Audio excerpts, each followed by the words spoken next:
Rick is worried that if he gives up belief in eternal conscious torment, he might remove a fundamental motivator for evangelism. And as Christians, the last thing we want to do is that. Now, my thought here is that there's a danger within evangelicalism of going for a very pragmatic approach to things. That, we can have the tendency to think, well, if this belief will motivate the right kind of behavior, we should promote it. And if eternal conscious torment will make people do evangelism, then we should teach people eternal conscious torment, even if it's not true, although people wouldn't tend to add that little caveat.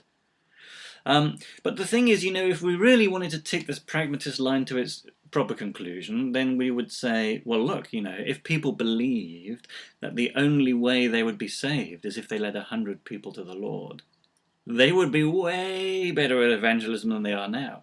And so we should teach people that. But we don't. And the reason we don't is that we don't think it's true.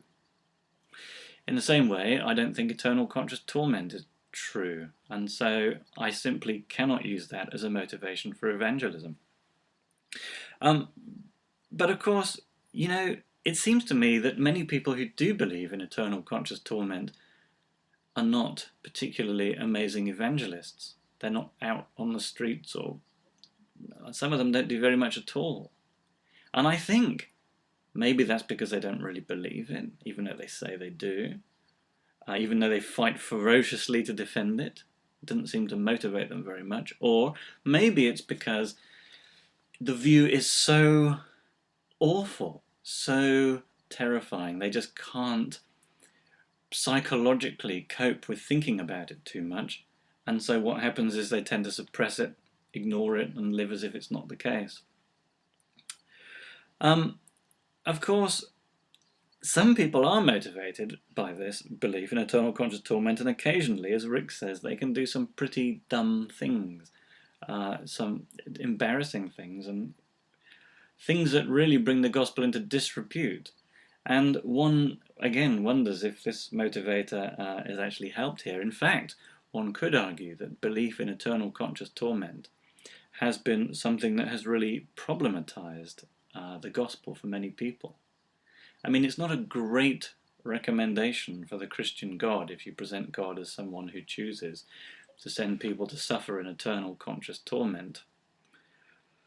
So, maybe it's not so obvious as it seems that eternal conscious torment is the great motivator we need. What we need is something to motivate evangelism and mission that is good and beautiful and true.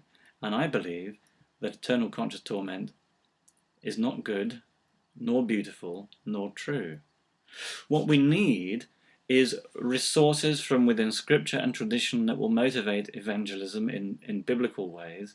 And I think, and I'll talk about this in an answer to one of the other questions, I think there are many reasons why Universalists can motivate themselves and can be motivated by the Spirit to engage in mission and evangelism, and they don't have to involve hell as eternal conscious torment. Indeed, you need to remember, of course, that most Christian Universalists through history have believed that there is punishment in the age to come, and that there is a version of hell, even if it's not something that is everlasting or permanent, even if it's a phase, a temporary thing.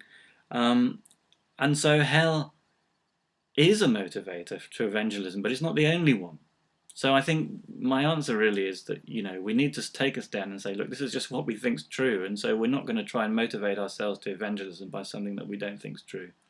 But there are plenty of resources within the gospel, within scripture, to motivate mission and evangelism, and we don't need eternal conscious torment in order to do that.